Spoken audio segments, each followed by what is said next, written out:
On today's show, we're going to explore the most important YouTube updates for marketers, including features to help marketers reach way more people. A couple of things rolling out for this that's really cool.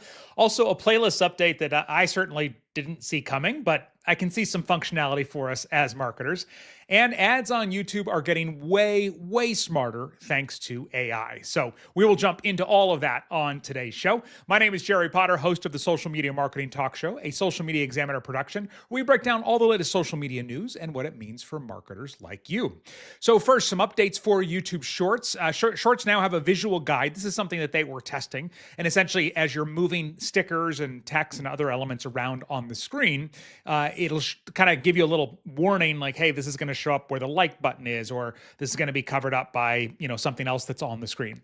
And it's funny because they said, this is now available to everyone after a successful testing period. It's one of those features where we've had it on the other short form video platform. So it's kind of like, how did we not have this already? Of course it tested well. Like, who wouldn't want that? But anyway, good to know that it's there. Another addition to Shorts that I am excited about is quiz stickers. So quiz stickers is essentially, it's similar to polls, but it's different because you can ask them to answer something, and then you can behind the scenes when you set it up, choose a correct answer. And then once they guess, then they find out if they were right or wrong. And so this is a whole new level of, I think, taking advantage of curiosity, because people want to know if they're right or wrong, or they want to know the answer. With polls, you want to vote to see like how other people voted, but I think this goes to another level. So I've been using them on my community tab, and now you can actually use them on your shorts as well on both Android and iOS. You won't be able to access this though, of course, if you upload on desktop or pre-schedule them another way. Also, the Shorts captions editor, YouTube is bringing the ability to add and edit stylized captions to Shorts, again on both Android and iOS. This was introduced to, quote, make videos more engaging, but there was another part where they suggested more people may be watching Shorts on mute. So there's no data on that, but we do know that's definitely true on short form video platforms. And obviously sometimes it's happening. So certainly something to keep in mind, if you can add visual captions to draw people in, that's always going to improve consumption and watch time, which will help our shorts get seen by more people. And then Google Lens is coming to Shorts. So if you're not familiar with Google Lens, the way Google Lens works is essentially you can, basically it looks at something and then it'll go and find information about it online. So when I saw this headline, I was like, how's this going to work on Shorts? So the way it works is essentially if somebody's watching a short, they can pause it, and then at the top, there'll be a lens, place where they can tap. And then it will go and find information about whatever that object was. So they can either tap a part of the screen where they see something in the video, or they can drag sort of a square around that section to find all of that stuff. So it is in beta, but they said they're rolling it out to everyone. So this will be kind of interesting. I don't know if it's kind of like a, potential scavenger hunt, encourage people to pause your shorts and try it out and see if it's there. One thing to know though, and this is a little bit of a bummer for us as marketers, is the feature won't work if you have shopping, affiliate links, or paid promotions. So this is only an organic tool, but again, might be something that's fun to play with. All right, next up, a feature to help you reach way more people, but with everything going on around us with AI, are you feeling ahead of the curve or falling behind? Because a lot of people are still trying to figure out how to use AI in their marketing. So imagine if you could be the one mastering cutting-edge AI tools, implementing proven strategies from successful AI marketers, and staying ahead of the curve by joining us in the AI Business Society. So it includes expert-led training from top AI marketing innovators. This is the biggest thing for me because I don't want to have to keep up with all the changes. I want somebody else who focuses on that full-time to come out and go, here's the stuff you need to know, right? You get that. Also, a welcoming community of other forward-thinking marketers, and you can try everything 100% risk-free. We are getting to that point where being an AI-powered marketer is not going to be optional much longer. So if you want to stay ahead of the curve, now's the best time to get started. Go to socialmediaexaminer.com/AI business to join today, okay? socialmediaexaminer.com/AI business. All right, let's get some more reach for our videos on YouTube. So the auto dubbing feature where you can basically turn your video audio into other languages is now expanding. So everyone who is in the YouTube Partner Program now has early access to auto dubbing. So you'll find it inside of your settings, inside of YouTube Studio, and you can basically self-enroll if you want to try it out. I turned it on mine. I haven't got back to listen to anything, but you can dub your videos into all kinds of other languages, all right there within YouTube. And then there's also some approval settings which are helpful. So you can review them beforehand if you want. You can also there's a setting where instead of just saying you want to review all of them, essentially you can say I want to review the questionable ones. Like if you didn't feel like you maybe did a good job on this.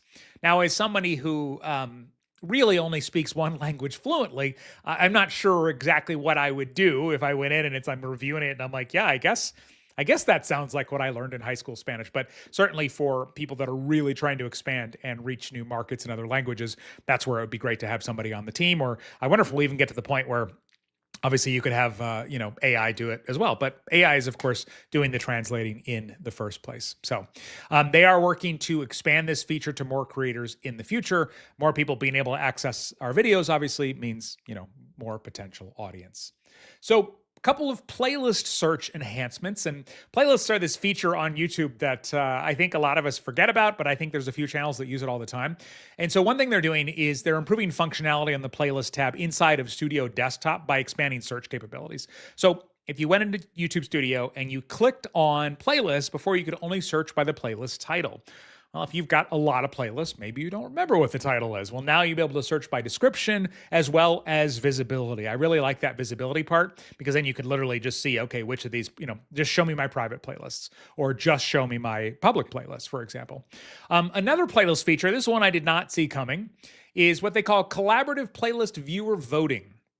So essentially you can have a playlist and then viewers can go in and upvote or downvote videos to influence the order of the playlist. So voting's anonymous, but you do have to have a YouTube account. Like they have to be signed in to do it, which of course gives them, more data about people as everything on YouTube does. But playlist owners, if for your own channel, you can disable the vote-based sorting if you want. I haven't seen this on my channel yet, but it's an interesting way to get people to engage with the channel. I was thinking even more actively than just letting it sit there and see what happens. You could actually go in and encourage people to vote. Like maybe you've got a list of product videos, and if you have passionate customers, you could have them vote, their favorite ones up. I don't really like the negative voting so much, but you could have people vote, products down as well. You'd want to be careful of competitors, I suppose, sneaking in there. But again, it is your playlist. It's all your products. If everybody loves our products at different levels, but they all love them all, then that's not so bad. I was also thinking too, it would be fun to do like at the end of the year, for some channels, might be cool to have people vote for their favorites of the year. So maybe, hey, these were the top 10 most popular videos of the year. Vote for your favorite. And then we'll make another one like it, or we'll do a big giveaway or a discount on the whatever's in that video or whatever it might be. So it is available now globally across YouTube's main app, music apps, and web platforms.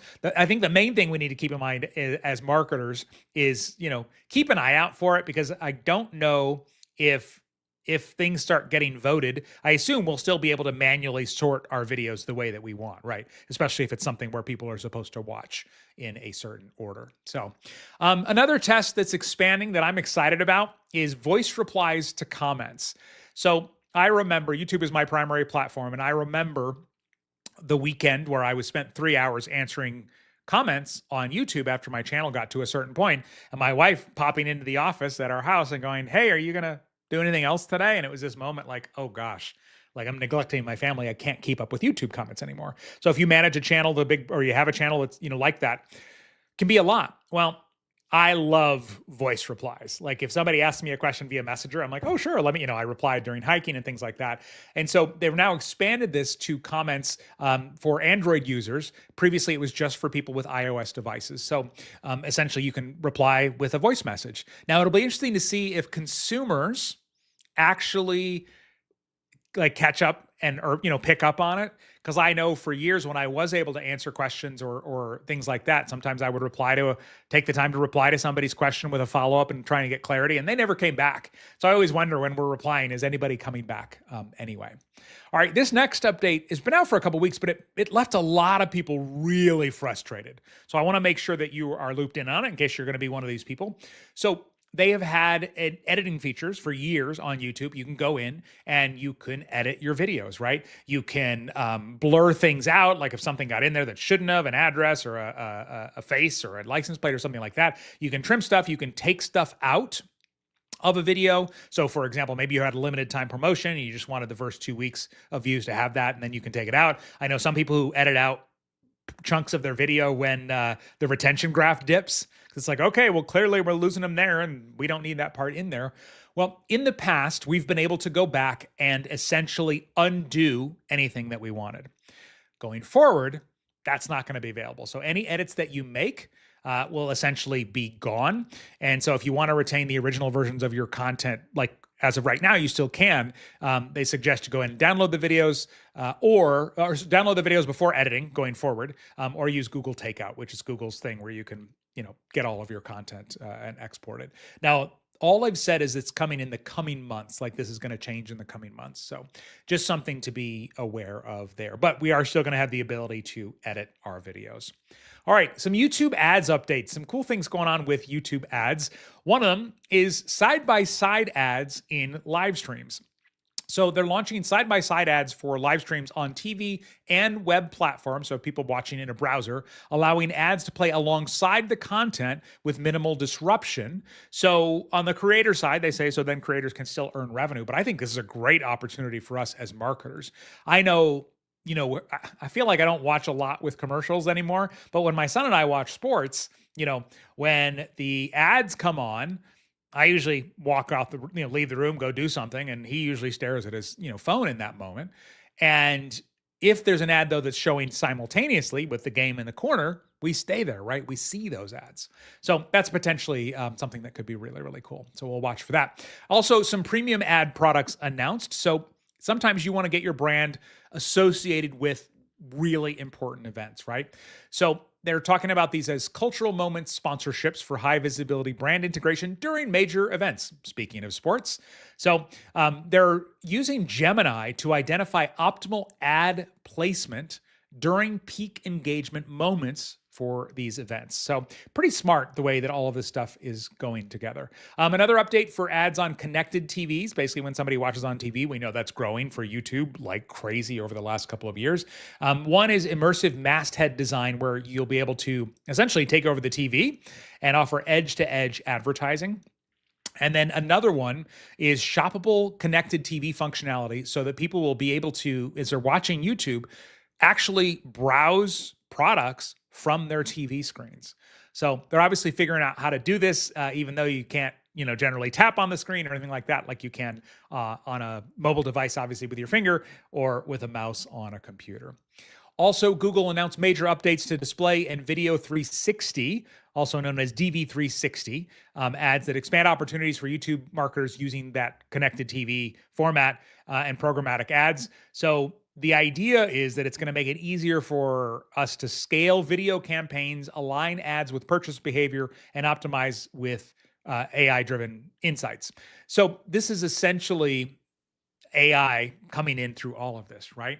You're going to be able to connect your YouTube ads with commerce intent using retail media and shopper insights from brands like Costco and United Airlines to enable end-to-end measurements of sales impact across online and in-store purchases. So that's something that for the right brands could be really, really powerful. And essentially Google AI is now deeply integrated into DV360. So that means smart inventory recommendations.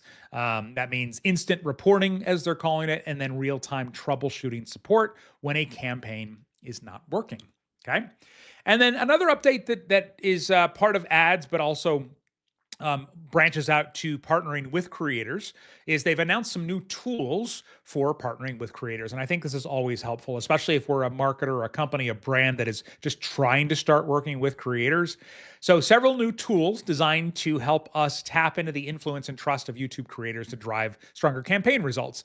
So first, there's a new creator partnerships hub. So it's easier to discover sponsored videos, search for creators, and then track both paid and organic performance. So that's going to be part of it. Also, they are developing some new APIs where other tools can connect on the back end. So for certain eligible influencer agencies and SaaS platforms, you'll be able to access creator insights, enhancing their tools and strategy in other tools, which is always nice.